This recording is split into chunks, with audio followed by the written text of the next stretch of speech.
Eh bien, bonjour tout le monde, c'est le Geekter. Aujourd'hui, on va parler de 3 théories sur la saga Batman Arkham. C'est parti. Le Joker était suicidaire dans Batman Arkham Origins. Ok, remettons le contexte. Dans Batman Arkham Origins, on voit la première rencontre officielle entre le Joker et Batman. Et on le rencontre pour la deuxième fois dans le Royal Hotel. Il se passe plusieurs choses assez intéressantes pendant cette mission. En effet, on finit par se poser la question de si le Joker ne devait pas mourir à ce moment précis.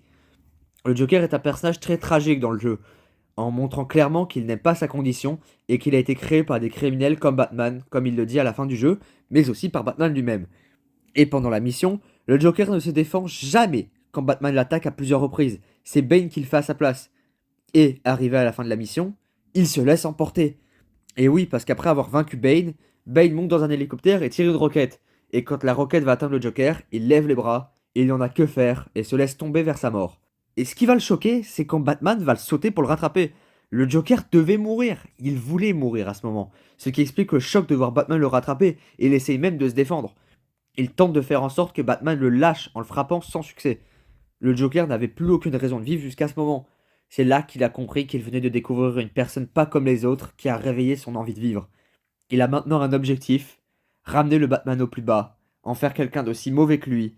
Pour la prochaine théorie, on va avancer de 10 ans dans la carrière de Batman en parlant d'un secret qui a mené à cette théorie.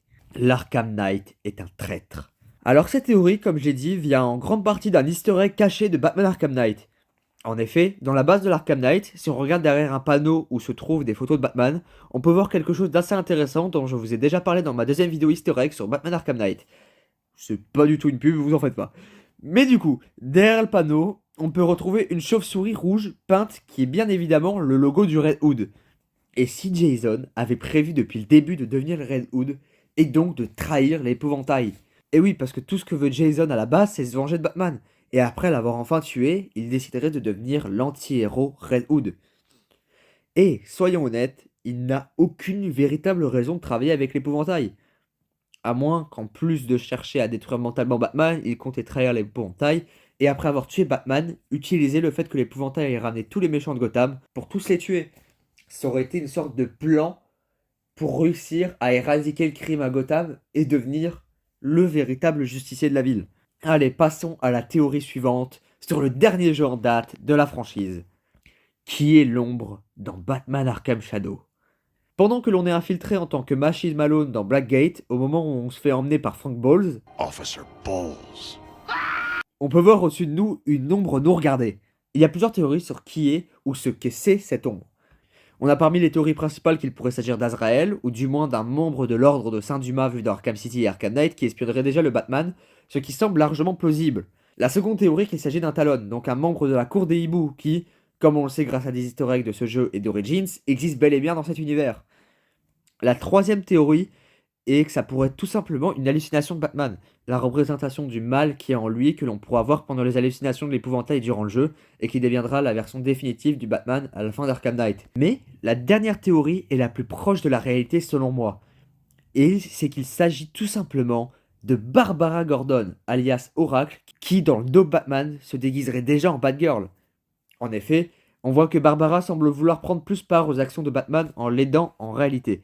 De plus, on peut lire dans le jeu des journaux parlant d'un imitateur de Batman qui se balade comme une ombre et qui, selon des criminels qu'elle aurait arrêtés, aurait une voix d'enfant qu'elle essaierait de dissimuler en prenant une voix plus grave, ce qui peut largement coller à notre personnage. Pour finir, le dernier indice est qu'un autre journal parle de cet imitateur qui aurait sauvé le commissaire Gordon d'un homme portant la véritable identité du méchant Killer Moth, ce qui est exactement l'origin story qui nous est donnée de Batgirl dans les comics du Batman Arkhamverse. Tous ces détails semblent donc confirmer que cette ombre est donc Barbara Gordon dans ses débuts en tant que justicière. Donc voilà, c'est la fin de cette vidéo théorie sur Batman Arkham. J'espère qu'elle vous a plu. Si oui, n'hésitez pas à mettre un like, à vous abonner, à partager, à commenter, à activer la cloche. C'était le Geekter, à très bientôt.